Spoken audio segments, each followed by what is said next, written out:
أعوذ بالله من الشيطان الرجيم بسم الله الرحمن الرحيم فاليوم لا تظلم نفس شيئا ولا تجزون إلا ما كنتم تعملون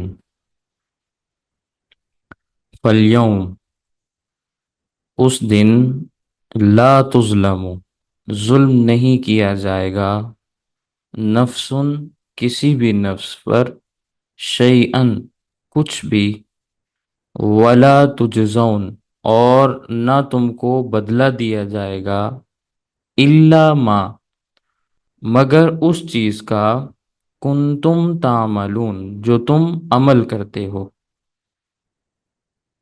ان بے شک اصحاب الجنہ جنت والے الیوم اس دن فی شغل میں ہوں گے فاکہون آپس میں باتیں کر رہے ہوں گے مزے میں ہوں گے اور آپس میں باتیں کر رہے ہوں گے ہم وہ وَأَزْوَاجُهُمْ اور ان کی بیویاں فی ظلال سایوں میں ہوں گے علی الارائک تختوں پر متکئون ٹیک لگائے ہوئے بیٹھے ہوں گے لہم ان کے لیے فیہا اس جنت میں فاکہۃ پھل ہوں گے وَلَهُمْ اور ان کے لیے ما وہ چیز ہوگی یدعون جو وہ طلب کریں گے سلام سلام ہوگا قولا من رب الرحیم قول کے طور پر بات کے طور پر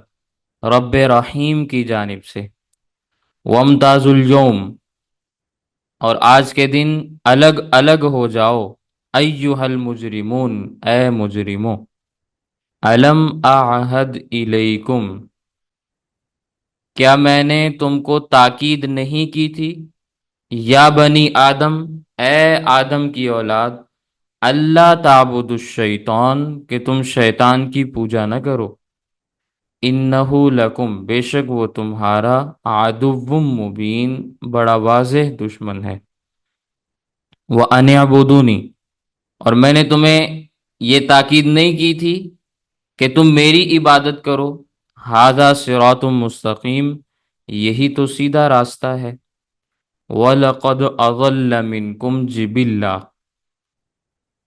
یقیناً بہکایا تم میں سے بہت ساروں کو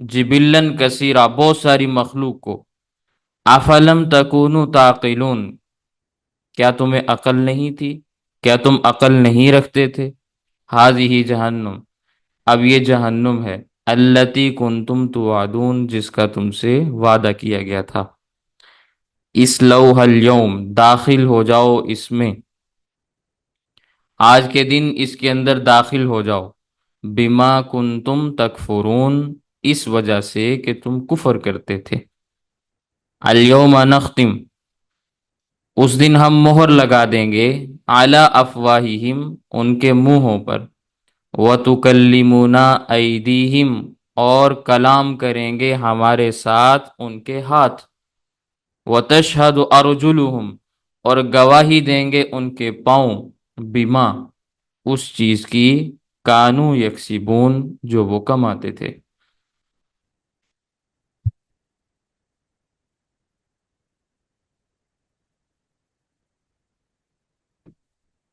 ولو نشاء اور اگر ہم چاہیں لطمسنا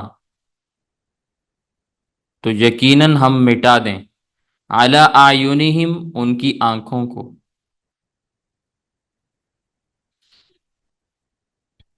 فاستبقوا الصراط پھر وہ دوڑیں راستے کی طرف فأنا یبصرون پھر وہ کہاں سے دیکھ سکیں گے ولو نشاء اور اگر ہم چاہیں لمسخناہم تو ہم ان کو مسخ کر دیں علی مکانتہم ان کی جگہوں پر فمستطاعوا پھر وہ طاقت نہیں رکھیں گے مضین آگے چلنے کی ولا یرجعون اور نہ ہی وہ واپس پلٹ سکیں گے ومن اور وہ شخص نعمر ہو جس کو ہم عمر دیتے ہیں لمبی عمر دیتے ہیں ننکس ہو ہم کمی بھی کر دیتے ہیں فی الخلق خلقت میں، افلا یعقلون، کیا وہ عقل نہیں رکھتے؟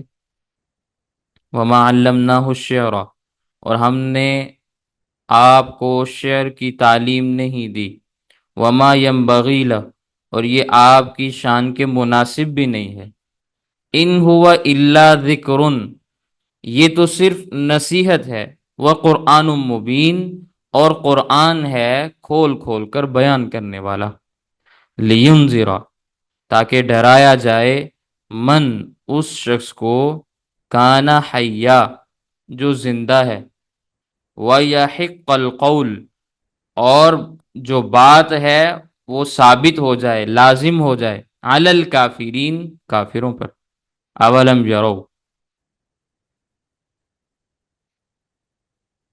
کیا انہوں نے یہ بات نہیں دیکھی، انا خلقنا لہم، کہ بے شک ہم نے پیدا کیا ان کے لیے، مما عاملت ایدینا، ان چیزوں سے جو ہمارے ہاتھوں نے بنائی ہیں، انعامن، مویشی، فہم لہا مالکون، وہ آج ان کے مالک ہیں، وظللناہا لہم، اور ہم نے تابع کر دیا ان کو ان کے لیے، فمنہا رقوبہم، بعض ان میں ان کی سواریاں ہیں، ومنہا یاکلون، بعض ایسے ہیں جن کو یہ کھاتے ہیں، وَلَهُمْ فِيهَا، اور ان کے لیے ان جانوروں میں، منافع، بہت سارے فائدے ہیں، ومشارب، اور پینے کی چیزیں ہیں، افلا یشکرون، پھر وہ کیوں شکر ادا نہیں کرتے، واتخذوا، اور بنائے ان لوگوں نے، من دون اللہ آلہہ،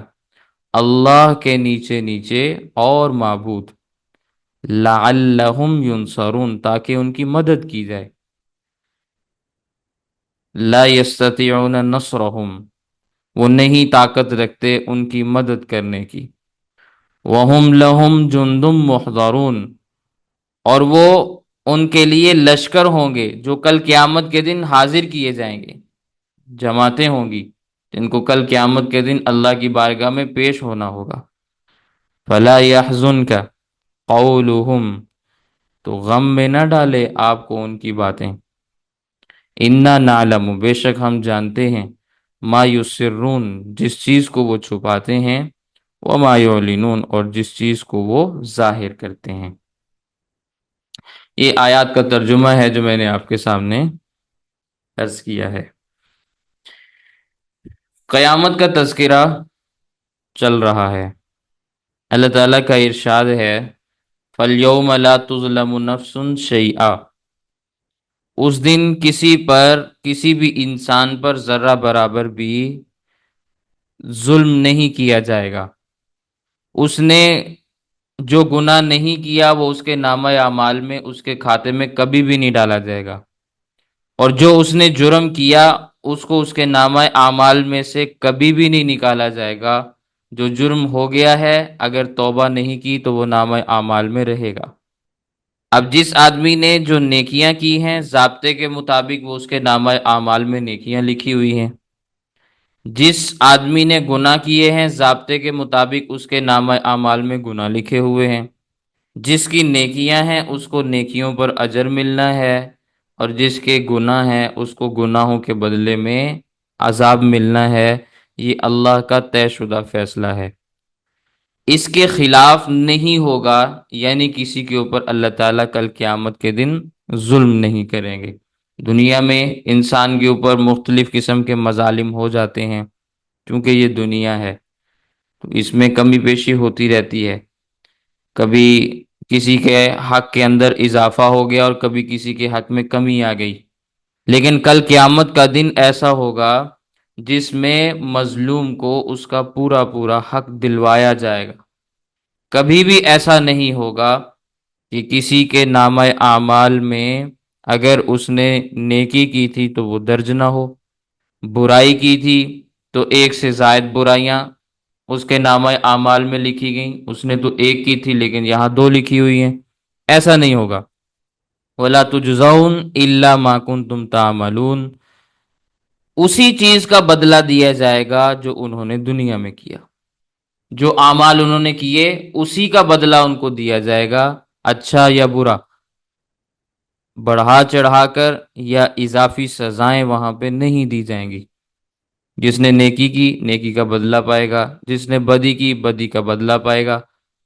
ان اصحاب الجنت اليوم، بے شک جنت والے اس دن، فی شغل، شغل میں ہوں گے، دل لگی میں ہوں گے، فاکہون، آپس میں باتیں کر رہے ہوں گے، مزے کر رہے ہوں گے، اپنے اپنے مزاج کے مطابق کھانے کھا رہے ہوں گے۔ کوئی پانی پیے گا، کوئی پھل کھائے گا، کوئی ہنس رہا ہوگا، کوئی کھیل رہا ہوگا، کوئی کچھ کرے گا، کوئی کچھ کرے گا، اپنے اپنے مزاج کے مطابق سارے ہی مصروف ہوں گے۔ ہم و ازواجہم، وہ اور ان کی بیویاں۔ حدیث پاک کے اندر آتا ہے چھوٹے سے چھوٹے جنتی کو زوجتان من حور العین، دو حوریں لازمن ملیں گی، حور عین میں سے دو حوریں لازمی ملیں گی۔ فی ظلال، اور یہ لوگ کہاں ہوں گے؟ سایوں میں ہوں گے۔ ظلال ذلتن کی جمع ہے، اور اس کا مفرد ذلن بھی آتا ہے۔ دونوں الفاظ قرآن کریم کے اندر آتے ہیں، ذلن بھی آتا ہے، ظلال بھی آتا ہے، ذلہ بھی آتا ہے، سارے الفاظ قرآن کریم کے اندر موجود ہیں۔ مراد یہاں پہ سایہ ہے۔ علی الارائک، ارائک اریکتن کی جمع ہے، آرام دہ کرسی، جس کو جدھر چاہو گھما لو، جیسے مرضی اوپر نیچے کر لو۔ تو معنی ہوگا وہ اور ان کی بیویاں سایوں میں ہوں گی، تختوں کے اوپر بیٹھے ہوئے ہوں گے، ٹیک لگائے ہوئے ہوں گے۔ سائے کا لفظ اللہ تعالیٰ نے عرب کے معاشرے کو سامنے رکھتے ہوئے ارشاد فرمایا، کیونکہ قرآن کریم کے اولین مخاطب کون ہیں؟ اہل عرب۔ عرب میں سائے اور پانی کی بڑی قدر و قیمت ہے، کیونکہ وہاں یہ دونوں چیزیں کم پائی جاتی ہیں۔ اسی لیے کہیں قرآن کریم نے ظلن ظلیلا کا لفظ بھی ارشاد فرمایا کہ بہت گھنا قسم کا سایہ ہوگا، باغات ہوں گے، ان کے نیچے نہریں ہوں گی، اور اوپر گھنے سائے ہوں گے۔ چونکہ عرب کے معاشرے کے اندر ان چیزوں کی بڑی قدر و قیمت تھی، اس لیے قرآن کریم میں اللہ تعالیٰ نے ان چیزوں کو بیان کیا۔ تو یہ افراد جنت میں بڑے مزے کر رہے ہوں گے۔ لہم فیہا فاکہۃ، ان کے لیے جنت میں پھل بھی ہوں گے، وَلَهُم مَا يَدَّعُونَ، اور وہ چیزیں بھی ہوں گی جو وہ طلب کریں گے، جو منہ سے مانگیں گے انہیں ملے گا۔ بخاری شریف کی روایت کے اندر آتا ہے اللہ تعالیٰ فرمائیں گے جنتیوں مانگو جو مانگنا ہے۔ ایک آدمی کہے گا اے اللہ مجھے یہاں کھیتی باڑی کرنے کی اجازت دے دیں، اللہ تعالیٰ فرمائیں گے بغیر زراعت کے، بغیر کھیتی باڑی کیے تمہیں یہاں ہر چیز مل رہی ہے، کیا یہ کافی نہیں ہے؟ حضرت مولانا قاسم نانوتوی رحم اللہ فرمایا کرتے تھے جنت کیا ہے؟ پھر اس کا جواب خود ہی دے دیتے، جنت چھوٹی خدائی کا نام ہے۔ جیسے اللہ تعالیٰ چاہتا ہے نا کہ یہ ہو جائے، وہ ہو جاتا ہے، اسی طرح جنتی بھی یہ چاہے گا کہ ایسا ہو جائے ویسا ہو جائے گا۔ تو یہ جنت چھوٹی خدائی کا نام ہے، تو انسان وہاں بھی چاہے گا کہ میں ایسا کر لوں، اللہ تعالیٰ اپنے فضل و کرم سے اس کے لیے ویسا ہی بندوبست فرما دیں گے۔ سلام قولا من رب الرحیم، سلام ہوگا، وہ سلام کہا کس نے ہوگا؟ رب رحیم نے کہا ہوگا، ایسے رب نے جو رحم کرنے والا ہے۔ حدیث پاک کے اندر آتا ہے اس سلام کے الفاظ یہ ہوں گے السلام علیکم یا عبادی، سلامتی ہو تم پر اے میرے بندو۔ آج کوئی بڑا افسر کسی معمولی آدمی کو سلام کرے نا، تو وہ اس کی خوشی کا کوئی پھر ٹھکانہ نہیں رہتا، اس کے پاؤں زمین پر نہیں ہوتے، وہ اڑنے لگتا ہے ہواؤں میں کہ بھی فلاں بڑے افسر نے مجھے سلام کیا، فلاں وزیر اعظم سے میری ملاقات ہو گئی۔ یہ دنیا کے بڑے افراد ہیں کہ جن سے اگر انسان کی ملاقات ہو جائے، سلام دعا ہو جائے، تو انسان کی خوشی کا کوئی پھر ٹھکانہ نہیں رہتا۔ تو وہاں تو مالکوں کے مالک، جس کی اس دن حقیقی بادشاہی ہے، اس کی طرف سے جب بندوں کو سلام پیش کیا جائے گا تو جنتیوں کی خوشی کا پھر کیا عالم ہوگا، اس کا آپ اندازہ بھی نہیں لگا سکتے۔ تو جب اللہ تعالیٰ بندوں کو سلام کریں گے تو اللہ کے سلام کے بعد اللہ کے فرشتے بھی جنتیوں کو سلام کریں گے، سلام علیکم طبتم فادخلوها خالدین۔ یہ فرشتوں کا کلام ہے قرآن کریم کے اندر، اللہ تعالیٰ نے اپنے کلام کے اندر یہ باتیں ارشاد فرمائی ہیں کہ فرشتے کہیں گے ایمان والوں کو کہ تم خوش رہو، سلامتی کے ساتھ جنت میں داخل ہو جاؤ اور اس جنت میں ہمیشہ ہمیشہ رہو۔ تو ہر طرف سے سلامتی ہی سلامتی جنتیوں کے لیے ہوگی، اور جنتیوں کے لیے یہی کلمات ادا کیے جا رہے ہوں۔ کوئی برا لفظ جنت میں سننے کو نہیں ملے گا۔ سورہ طور کے اندر اللہ تعالیٰ نے کیا فرمایا؟ لا لغو فیہا ولا تعصیم، نہ کوئی لغو قسم کا جملہ بولا جائے گا، فضول، لا یعنی، اور نہ ہی کوئی لڑائی جھگڑا ہوگا، امن ہی امن ہوگا۔ غلط بات کریں گے تبھی لڑائی جھگڑا ہوگا نا، دنیا میں غلط باتیں کرنے کی وجہ سے ہی جھگڑے پیدا ہوتے ہیں۔ تو غلط بات جب کوئی کرے گا ہی نہیں تو جھگڑا بھی نہیں ہوگا، امن ہی امن ہوگا۔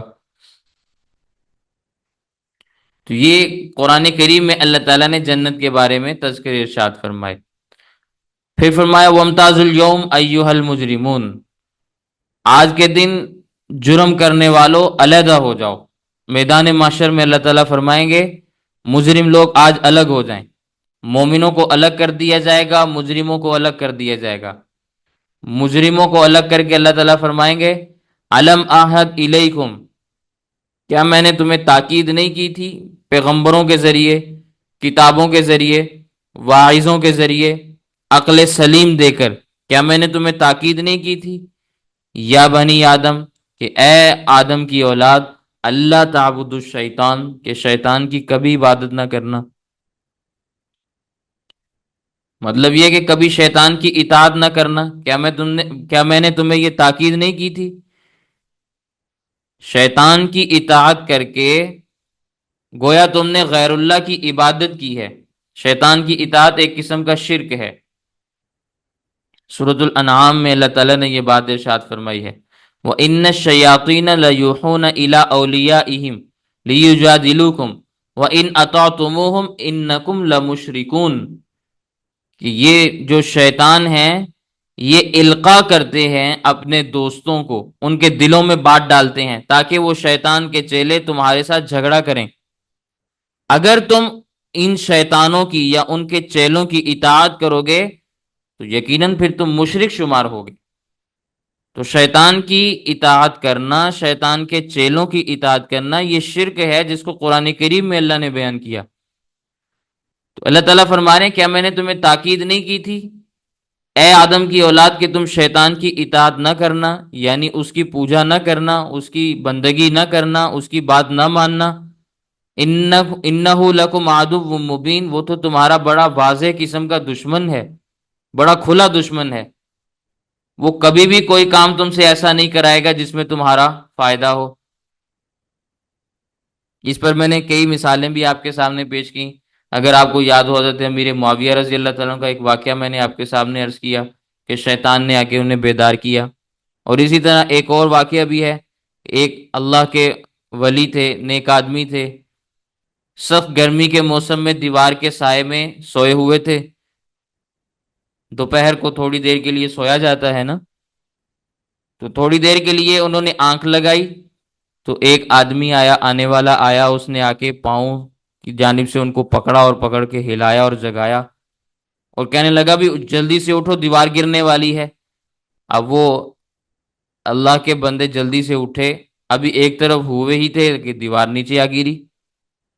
تو انہوں نے کہا بھی تم تو میرے لیے رحمت کے فرشتے بن کر آئے ہو، بتاؤ تم ہو کون؟ انہوں نے کہا بھی چھوڑو اس بات کو، میں کوئی بھی ہوں، تمہارا مقصد حاصل ہو گیا، تم بچ کے، بس یہ بات کافی ہے۔ اس نے کہا بھی نہیں نہیں، میں پوچھنا چاہتا ہوں، مجھے پتا چلے بھی تم کون ہو۔ تو اس نے کہا میں ابلیس ہوں۔ تو نیک آدمی نے، اللہ کے ولی نے پھر جواباً کہا لا حول ولا قوت الا باللہ، بھی ابلیس کو میرے ساتھ کیا ہمدردی ہو گئی، اس کا میرے ساتھ کیا تعلق پیدا ہو گیا کہ اس نے آ کے مجھے بیدار کیا، اور بیدار کر کے اس نے ایک طرف کیا اور مجھے مرنے سے بچا لیا۔ تو شیطان نے کہا اگر تو دیوار کے نیچے سویا رہتا، دیوار تیرے اوپر آ کے گرتی، تو شہید ہو جاتا۔ مقام شہادت حاصل ہو جاتا. میں تو نہیں چاہتا بھی تمہیں مقام شہادت ملے، تو میں نے تمہیں مقام شہادت سے محروم کروایا ہے، تمہارا کوئی فائدہ اور بھلا نہیں کیا. تو یہ شیطان ہے، اس کے نیک کاموں میں بھی انسانیت کی دشمنی واضح ہوتی ہے. وہ نیک کام بھی اگر کرتا ہے تو اسی لیے کرتا ہے تاکہ انسانیت سے اپنی دشمنی کو واضح کر سکے. تو اللہ تعالیٰ فرماتے ہیں وَأَنِ اعْبُدُونِی، کیا میں نے تمہیں یہ تاکید نہیں کی تھی کہ تم میری اطاعت کرو، میری عبادت کرو؟ کیا میں نے تمہیں تاکید نہیں کی تھی؟ ھذا صراط مستقیم، یہ سیدھا راستہ ہے. میری عبادت کرو گے، شیطان کی اطاعت نہیں کرو گے تو سیدھے راستے پر رہو گے. وَلَقَدْ أَضَلَّ مِنْكُمْ جِبِلًّا كَثِيرًا. جبلن یہ جبیلن کی جمع ہے، اس کا معنی ہے مخلوق.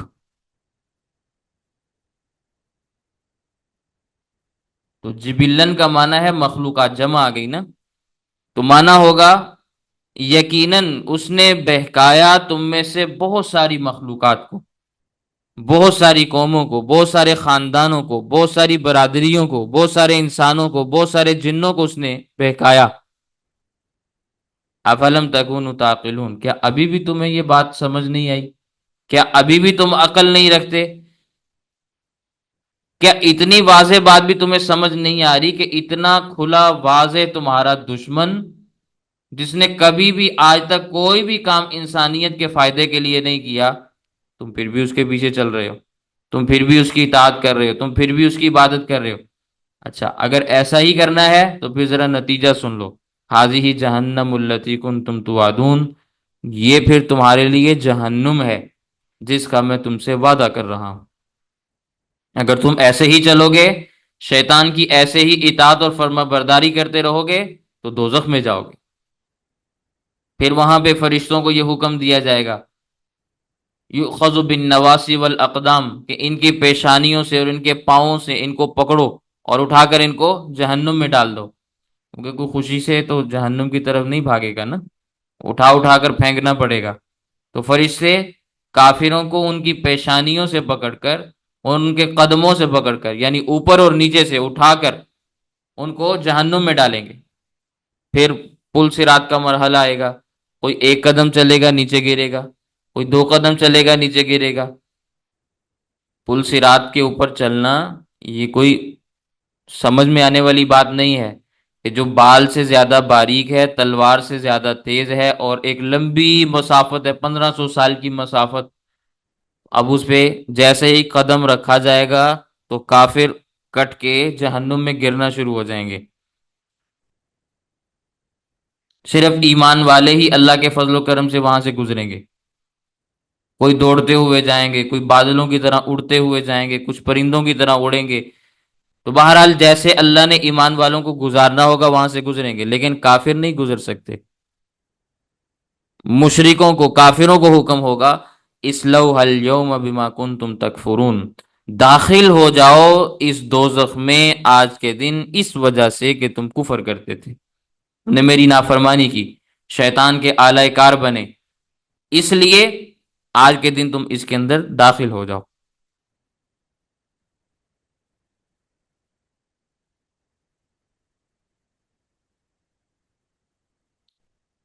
پھر اس دن بعض مشرک ایسے بھی ہوں گے، بعض انکار کرنے والے ایسے بھی ہوں گے، وہ کہیں گے کہ ہم نے تو شرک نہیں کیا، ہمیں یہ، ہمارے ساتھ یہ معاملہ کیوں کیا جا رہا؟ ان قالوا واللہ ربنا ما کننا مشرکین، وہ کہیں گے اللہ کی قسم جو ہمارا پروردگار ہے، ہم نے تو کبھی بھی شرک نہیں کیا. اللہ تعالیٰ فرمائیں گے انظر کیف کذبوا علی انفسہم، دیکھو ذرا ان کو کیسے اپنے پروردگار کے سامنے اپنی جانوں کے متعلق واضح جھوٹ بول رہے ہیں.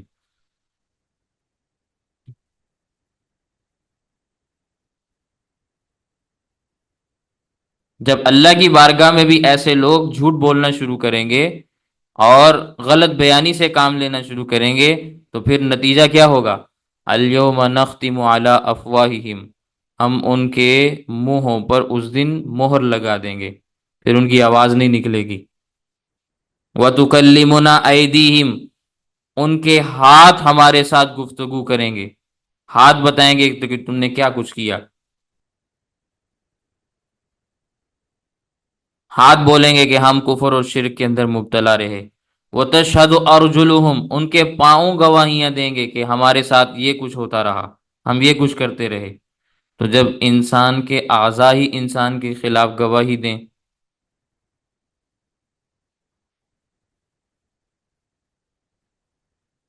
قرآن کریم کے اندر آتا ہے نا، وَقَالُوا لِجُلُودِهِمْ لِمَ شَهِدتُّمْ عَلَيْنَا، وہ کہیں گے اپنی کھالوں سے، اپنے وجود سے کہیں گے کہ تم ہمارے خلاف کیوں گواہی دیتے ہو، تمہیں کیا مسئلہ ہے کہ آج ہمارے ہی خلاف بولنا شروع ہو گئے۔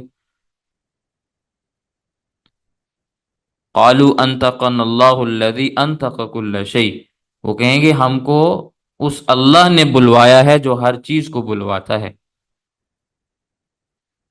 اس لیے ہم بول رہے ہیں، اب ہم سچ ہی بول سکتے ہیں، جھوٹ نہیں بول سکتے۔ وَلَا يَكْتُمُونَ اللَّهَ حَدِيثًا، تو پھر وہ اللہ سے کوئی بات نہیں چھپائیں گے، ساری بات اللہ کے سامنے کھول کھول کر واضح انداز میں بیان کر دیں گے۔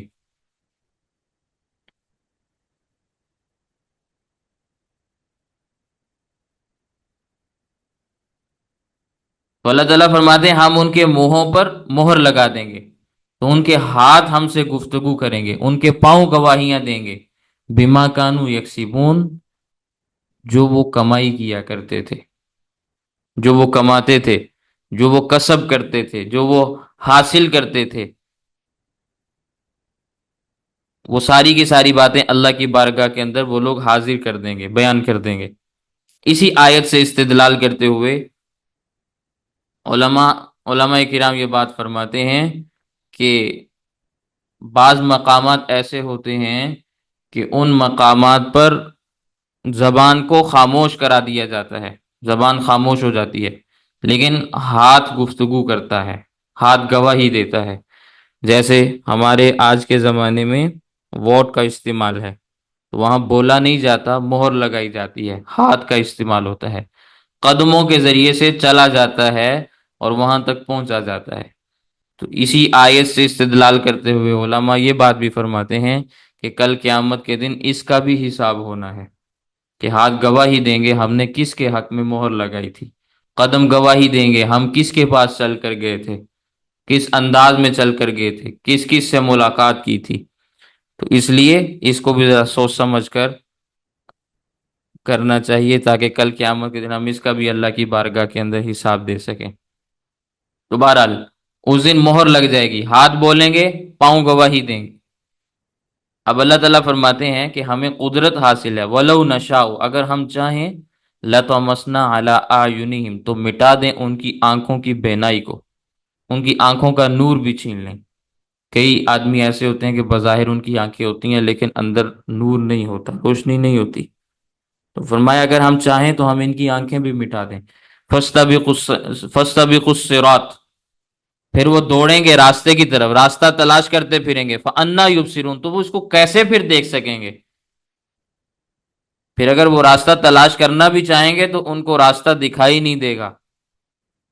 وَلَوْ نَشَاءُ لَمَسَخْنَاهُمْ، اور اگر ہم چاہیں تو ہم ان کی شکلوں کو مسخ کر دیں، عَلَىٰ مَكَانَتِهِمْ، ان کی جگہوں پر، ان کے ٹھکانوں پر، جہاں کھڑے ہیں، جہاں بیٹھے ہیں، جہاں لیٹے ہیں، وہیں ان کی شکلیں مسخ ہو جائیں، جیسے پہلے زمانے میں بنی اسرائیلوں کی ہوئی تھیں۔ اللہ تعالیٰ نے قرآن کریم کے اندر بھی تذکرہ کیا، وَجَعَلَ مِنْهُمُ الْقِرَدَةَ وَالْخَنَازِيرَ، کہ ہم نے ان میں سے بعض کو بندر اور بعض کو خنزیر بنایا۔ داؤد علیہ السلام کے زمانے میں بوڑھے نافرمانوں کو اللہ نے خنزیر بنایا اور جوانوں کو اللہ نے بندر بنا دیا۔ 3 دن تک اسی طرح رہے، ایک دوسرے کو دیکھتے رہے، پہچانتے رہے، روتے رہے۔ 3 دن کے بعد اللہ تعالیٰ نے ان سب کو مار دیا، تباہ ہو گئے۔ تو فرمایا اگر ہم چاہیں تو ہم ان کی شکلوں کو مسخ کر دیں، فَمَسْتَطَاعُوا مُضِيًّا، پھر وہ طاقت نہیں رکھیں گے آگے چلنے کی، وَلَا يَرْجِعُونَ، اور نہ ہی وہ واپس اپنے گھروں کو پلٹ سکیں گے۔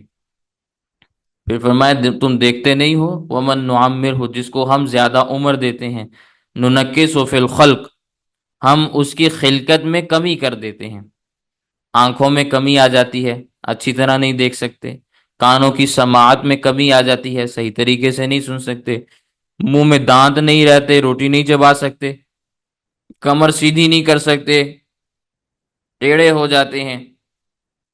وہ جو کسی زمانے میں بالکل سیدھے چلا کرتے تھے، اب ان سے کمر سیدھی نہیں ہوتی۔ اللہ کے سامنے یہ سارے کے سارے معاملات سر انجام دینا کوئی مشکل نہیں ہے۔ اللہ تعالیٰ چاہیں تو ان کے ساتھ یہ سب کچھ کر سکتے ہیں۔ افلا یعقلون، کیا پھر بھی ان لوگوں کو سمجھ نہیں آتی کہ اللہ تعالیٰ قادر مطلق ہے، جو کرنا چاہے کر سکتا ہے؟ تو یہاں تک اللہ تعالیٰ نے سمجھانے کی باتیں ارشاد فرمائی۔ پھر آگے فرمایا، نبی کریم صلی اللہ علیہ وسلم کو بعض لوگ شاعر کہتے، سورہ صافات میں آتا ہے وَيَقُولُونَ أَإِنَّا لَتَارِكُو آلِهَتِنَا لِشَاعِرٍ مَجْنُونٍ، وہ کہتے یہ شاعر ہے، مجنو ہے، دیوانہ ہے۔ اللہ تعالیٰ نے اس کی نفی یہاں فرمائی، وَمَا عَلَّمْنَاهُ الشِّعْرَ، اے پیغمبر ہم نے آپ کو شعر کی تعلیم ہی نہیں دی، وَمَا يَنبَغِي لَهُ، اور نہ یہ شعر و شاعری آپ کی شان کے مناسب ہے، نہ یہ شعر و شاعری آپ کی شان کے مناسب ہے، نہ ہم نے آپ کو یہ چیز سکھائی۔ کیونکہ شاعروں کے متعلق اللہ تعالیٰ نے سورۃ الشعراء کے اندر ایک بات فرمائی ہے، وَالشُّعَرَاءُ يَتَّبِعُهُمُ الْغَاوُونَ، کہ شاعر لوگ ایسے ہوتے ہیں جو خود بھی گمراہ ہوتے ہیں، اور گمراہوں کو اپنی پیروی کے اوپر بھی انہوں نے لگایا ہوا ہوتا ہے۔ گمراہ لوگ شاعروں کی اتباع بھی کرتے ہیں گمراہی کے اندر، خود بھی گمراہ ہوتے ہیں، لوگوں کو بھی گمراہ کرتے ہیں۔ الم تر انہم فی کل وادی یہیمون، کیا تم دیکھتے نہیں ہو کہ وہ شاعر ہر وادی میں گھومتے پھرتے ہیں، پاگلوں کی طرح، مجنوں کی طرح، دیوانوں کی طرح، کوئی کام نہیں ہے، بس ایسے ہی گھومتے چلے جا رہے ہیں۔ وَأَنَّهُمْ يَقُولُونَ مَا لَا يَفْعَلُونَ، پھر وہ ایسی ایسی باتیں کرتے ہیں، کہتے وہ کچھ ہیں جو کرتے نہیں ہیں۔ شعر کے اندر جتنا مبالغہ ہوتا ہے یا وہ جتنا خلاف واقع ہوتا ہے، اتنا ہی اچھا شعر سمجھا جاتا ہے۔ نتیجہ یہ نکلتا ہے کہ شاعر لوگ کہتے کچھ ہیں، کرتے کچھ ہیں۔ لیکن اللہ کا پیغمبر تو ایسا نہیں ہو سکتا نا۔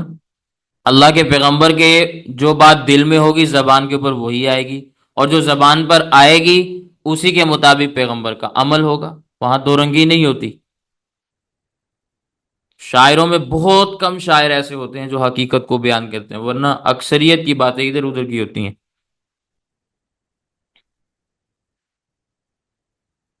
اب یہاں ایک عقیدے کی بات بھی سمجھ لیں، اس آیت سے یہ ثابت ہو گیا کہ اللہ تعالیٰ نے آپ صلی اللہ علیہ وسلم کو شعر و شاعری کی تعلیم نہیں دی۔ تو شعر کا علم ایک علم ہے نا، اشعار کا فن، جب ایک علم کی نفی ہو گئی تو علم کلی کی نفی ہوئی کہ نہ ہوئی؟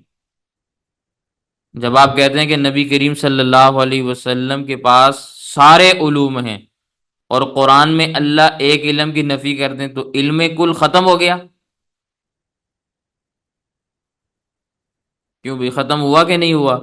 تو پھر یہ جو بعض حضرات کہتے ہیں کہ اللہ تعالیٰ نے مشرق سے لے کر مغرب تک، شمال سے لے کر جنوب تک، فرش سے لے کر عرش تک، تمام چیزوں کا علم نبی کریم صلی اللہ علیہ وسلم کو دے دیا، ایک ذرہ بھی اب آپ کے علم سے باہر نہیں۔ ان سے جب یہ کہا گیا کہ علیم کل تو اللہ کی ذات ہے، اگر آپ صلی اللہ علیہ وسلم بھی علیم کل ہیں تو یہ تو شرک ہو گیا۔ تو انہوں نے نبی کریم صلی اللہ علیہ وسلم کو اللہ کی اس صفت میں شریک بنا دیا، یہ شرک ہے۔ اب پھر اس میں وہ یہ تعویل کرتے ہیں، کہتے ہیں بھی اللہ کا علم ذاتی ہے، پیغمبر کا علم عطائی ہے، اس لیے ہم مشرک نہیں ہیں۔ تو ذاتی اور عطائی کا چکر ڈالتے ہیں، جس کی وجہ سے لوگ گمراہ ہو جاتے ہیں۔ سوال تو یہ پیدا ہوتا ہے نا، یہ بات میں نے پہلے بھی آپ کو سمجھائی کہ اللہ نے پیغمبر صلی اللہ علیہ وسلم کو علم دیا، اس کو تو ہم بھی تسلیم کرتے ہیں، علم اللہ نے دیا ہے۔ تو جب اللہ کسی کو علم دیتے ہیں تو وہ علم ذاتی تو نہیں ہوتا نا، علم کل بھی نہیں ہوتا۔ پھر خود اللہ ایک علم کی قرآن میں خود نفی فرما رہے کہ ہم نے یہ علم تمہیں نہیں سکھایا، نہیں دیا، آپ کی شان کے مناسب ہی نہیں۔ تو پھر علم کل کہاں سے آیا؟ سمجھ آ رہی ہے؟ علم کل کی نفی ہو گئی نا۔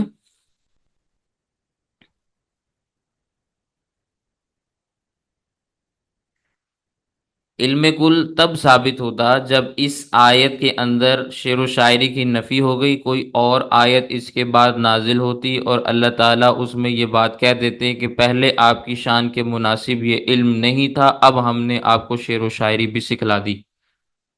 پھر کہنے والے کہتے کہ بھی دیکھو بھی، شعر و شاعری بھی چونکہ علم ہے، تو اب اللہ کے نبی صلی اللہ علیہ وسلم کو علم کل حاصل ہو گیا ہے، تو ہم پھر ان کی بات کو تسلیم کرنے والے ہوتے۔ لیکن اب ہم تسلیم نہیں کر سکتے، کیونکہ قرآن کریم میں خود اللہ تعالیٰ نفی فرما رہے ہیں۔ تو اللہ تعالیٰ فرماتے ہیں ہم نے پیغمبر کو شعر و شاعری کی تعلیم ہی نہیں دی، کیونکہ یہ شعر و شاعری آپ کے لائق نہیں ہے، مناسب نہیں ہے۔ ان ہوا الا ذکر، یہ قرآن تو صرف اور صرف نصیحت ہے، اور قرآن مبین، اور واضح کھول کھول کر بیان کرنے والا ہے۔ اچھا بھی اس کو اتارا کیوں ہے؟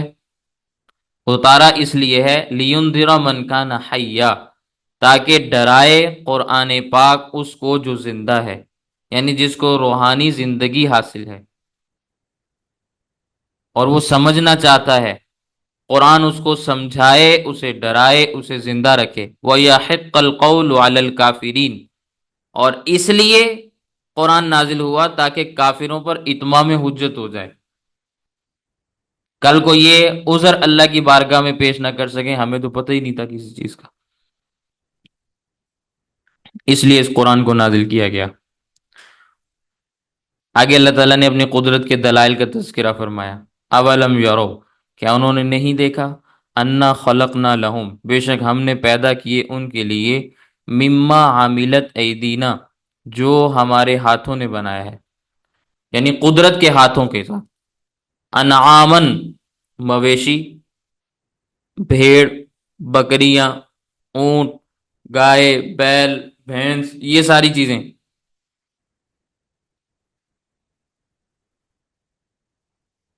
یہ سارے کے سارے جانور اللہ کے قدرت سے وجود پائے ہیں۔ فہم لہا مالکون،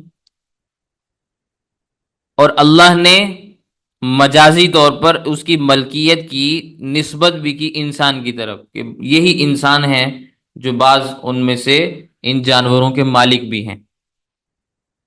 اصل ملک تو اللہ کی ہے نا، اصل حکمرانی، بادشاہت، اصل مالک اللہ ہے ہر چیز کے، لیکن مجازی طور پر اللہ نے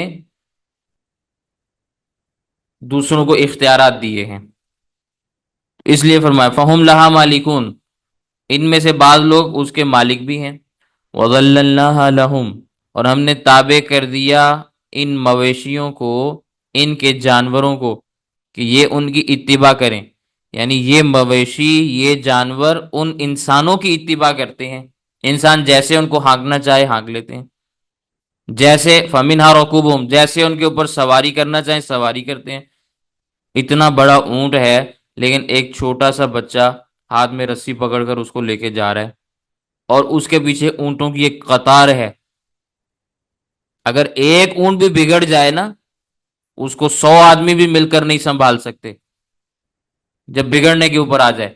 اونٹ کی طاقت کا اندازہ نہیں ہے، ہمارے ہاں جب بگڑتے ہیں تو اس کو کیسے کیسے کنٹرول کیا جاتا ہے، کیسے کیسے باندھ کے، اور کیا کیا کچھ کرتے ہیں،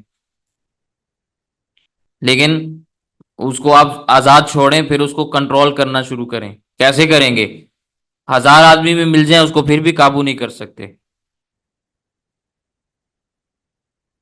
لیکن یہ اونٹوں کی ایک لمبی قطار چلتی چلی جا رہی ہے، اور آگے ایک چھوٹا سا بچہ، اس کے ہاتھ میں رسی ہے، اس کو کس نے تابع بنایا؟ اللہ نے۔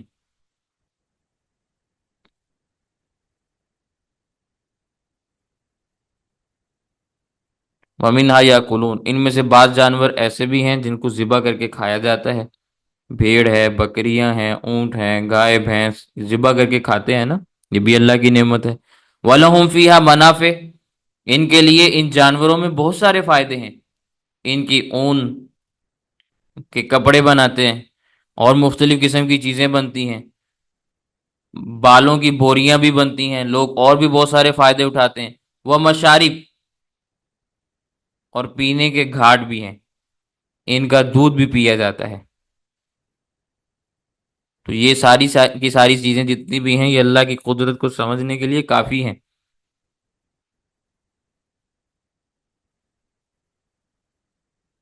اور بھی ان میں بہت کچھ ہے، انسان جتنا غور و فکر کرتا چلا جائے گا اسے اللہ کی قدرت اور اللہ کی نشانیاں سمجھ آتی چلی جائیں گی۔ انسان ان کا چارہ دیکھے کہ کھاتے کیا ہیں، پھر ان میں سے جو دودھ نکلتا ہے ذرا اس کی طرف انسان نگاہ ڈالے کہ کھایا کیا اور دودھ کیسا نکلا۔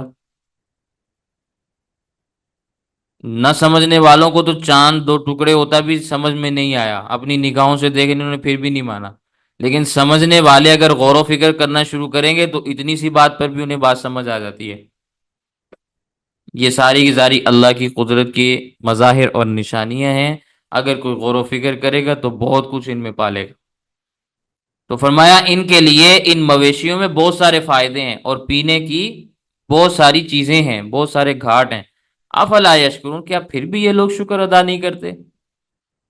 میرے پیدا کیے ہوئے جانوروں پر سواری کرتے ہیں، میرے پیدا کیے ہوئے جانوروں کا گوشت کھاتے ہیں، میرے پیدا کیے ہوئے جانوروں کا دودھ پیتے ہیں، مختلف قسم کے ان سے فائدے حاصل کرتے ہیں، اس کے باوجود واتخذوا من دون اللہ آلہہ، انہوں نے اللہ کو چھوڑ کر اور معبود بنائے ہوئے ہیں، لعلہم ینصرون، تاکہ ان سے مدد مانگیں۔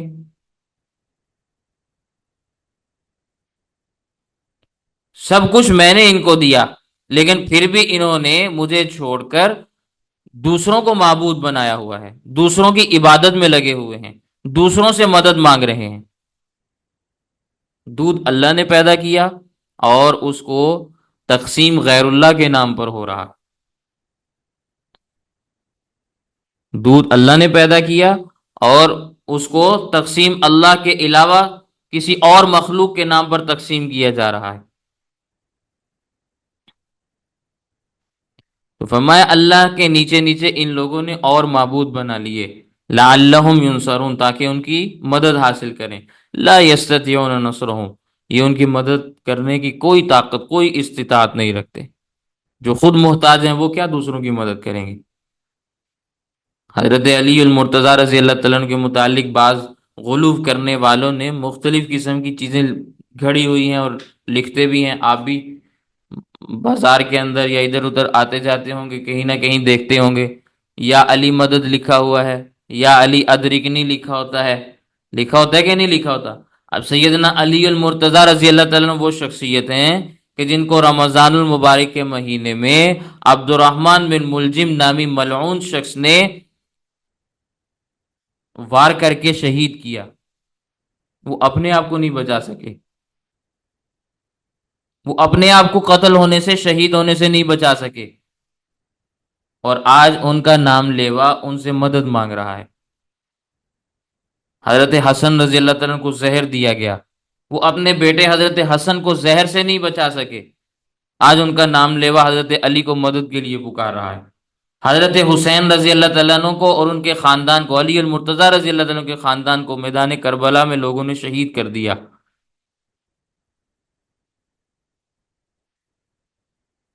اور آج لوگ حضرت حسین سے مدد مانگ رہے ہیں، حضرت علی سے مدد مانگ رہے ہیں۔ تو جو اپنی مدد کی طاقت اور استطاعت نہیں رکھتے وہ دوسروں کی مدد کیسے کر سکتے ہیں؟ اللہ ہی ہیں جو کائنات میں لوگوں کی امداد فرماتے ہیں، اللہ کے علاوہ کوئی اور مخلوق نہیں، وہ نبی ہوں، ولی ہوں، قطب ہوں، غوث ہوں، ابدال ہوں، سب کے مقامات ہم تسلیم کرتے ہیں، لیکن مشرکانہ نظریہ تو تسلیم نہیں کریں گے نا۔ تو قرآن کریم میں اللہ نے صراحتاً نفی فرمائی، لا یستطیعون نصرہم، وہ تمہاری مدد کرنے کی استطاعت نہیں رکھتے، اللہ نے ان کو یہ طاقت نہیں دی کہ وہ تمہاری مدد کر سکیں۔ وَهُمْ لَهُمْ جُنْدٌ مُحْضَرُونَ، اور وہ ان کے لیے لشکر ہوں گے جو حاضر کیے جائیں، جن کو یہ الہ بنائے پھرتے ہیں، جن کی یہ پوجا کرتے ہیں، وہ ان کے خلاف لشکر بن کر اللہ کی عدالت میں حاضر ہوں گے، وہ کہیں گے اے پروردگار، یہ جو کچھ کرتے تھے ہم نے ان کو نہیں کہا تھا کہ تم یہ سب کچھ کرو۔ سورہ مائدہ کے اندر آیات آتی ہے نا، وَإِذْ قَالَ اللَّهُ يَا عِيسَىٰ أَأَنْتَ قُلْتَ لِلنَّاسِ اتَّخِذُونِي وَأُمِّيَ إِلَٰهَيْنِ مِن دُونِ اللَّهِ۔ اللہ تعالیٰ عیسیٰ علیہ السلام کو کل قیامت کے دن کھڑا کریں گے اور پوچھیں گے کہ کیا آپ نے لوگوں کو کہا تھا کہ میری اور میری ماں کی عبادت کرو، ان کو معبود بنا لو؟ قالا، وہ کیا کہیں گے؟ سبحانک ما یکون لی ان اقول ما لیس لی بحق۔ عیسیٰ علیہ السلام کہیں گے اے اللہ آپ کی ذات پاک ہے ان ساری چیزوں سے، یہ چیزیں آپ کی شایان شان نہیں ہے کہ آپ کی ذات کو چھوڑ کر کسی دوسرے کی عبادت کی جائے۔ اگر میں نے کوئی ایسی بات کی تو آپ جانتے ہیں، لیکن آپ جانتے ہیں میں نے ایسا کچھ نہیں کہا۔ اسی طرح جتنی بھی دوسری مخلوقات ہیں جن کو لوگ معبود بنائے پھرتے ہیں، جن سے مدد طلب کرتے ہیں، امداد مانگتے ہیں، جن سے مختلف قسم کی چیزیں مانگتے ہیں، یہ کل قیامت کے دن اللہ کے دربار میں ہمارے ہی خلاف آ کے کھڑے ہوں گے کہ اللہ ہم نے نہیں کہا تھا ان کو یہ کام کرنے کے لیے، ہمیں نہ پوچھنا، ہمیں نہ پکڑنا، ان کے اعمال ان کے سر ہیں، غلط کام انہوں نے خود کیے ہیں، ہم نے ان کو نہیں کہا تھا۔ فلا يحزنک قولهم، تو اے پیغمبر آپ کو ان کی باتیں غم میں نہ ڈالیں۔ یہ جو آپ کو مختلف قسم کی باتیں کہتے ہیں، کبھی ساحر کہتے ہیں، کبھی مجنون کہتے ہیں، کبھی مفتری کہتے ہیں، کبھی شاعر کہتے ہیں، کبھی کچھ کہتے ہیں، کبھی کچھ کہتے ہیں، ان کی باتوں سے آپ غم نہ کھانا۔ انا نعلم ما یسرون وما یعلنون، ہم جانتے ہیں ان باتوں کو جن کو یہ چھپا رہے ہیں اور جن کو یہ ظاہر کر رہے ہیں، ان سے ہم خود ہی نبڑ لیں گے۔ جو بات اپنے منہ سے یہ کہہ رہے ہیں، یہ دل سے سمجھتے ہیں کہ آپ کی حیثیت اور حقیقت کیا ہے۔ شاعر ایسا نہیں ہوتا، یہ جانتے ہیں۔ جادوگر ایسے نہیں ہوتے، یہ جانتے ہیں، مانتے ہیں، ان کو پتہ ہے کہ جادوگر کیسے ہوتے ہیں۔ یہ جو باتیں اپنے منہ سے کہہ رہے ہیں، ان کا دل ان کی باتوں پر ان کا ساتھ نہیں دیتا۔ اللہ دل کی باتوں کے اوپر مطلع ہیں، ان سے اللہ پھر خود ہی نبڑ لیں گے کہ یہ کیوں ایسی باتیں آپ کو تکلیف دینے کے لیے کہتے ہیں، آپ نے پریشان نہیں ہونا۔ تو اللہ کے نبی صلی اللہ علیہ وسلم کو اللہ خود تسلی دے رہے ہیں کہ اے پیغمبر آپ نے پریشان نہیں ہونا، ہم ان کو خود دیکھ لیں گے۔ تو یہ چند ایک آیات ہیں جو میں نے آپ کے سامنے عرض کی۔ اللہ تعالی ہمیں قرآن کریم کی آیات کو صحیح انداز میں سمجھنے کی توفیق عطا فرمائے۔ وآخر دعوانا ان الحمد للہ رب العالمین۔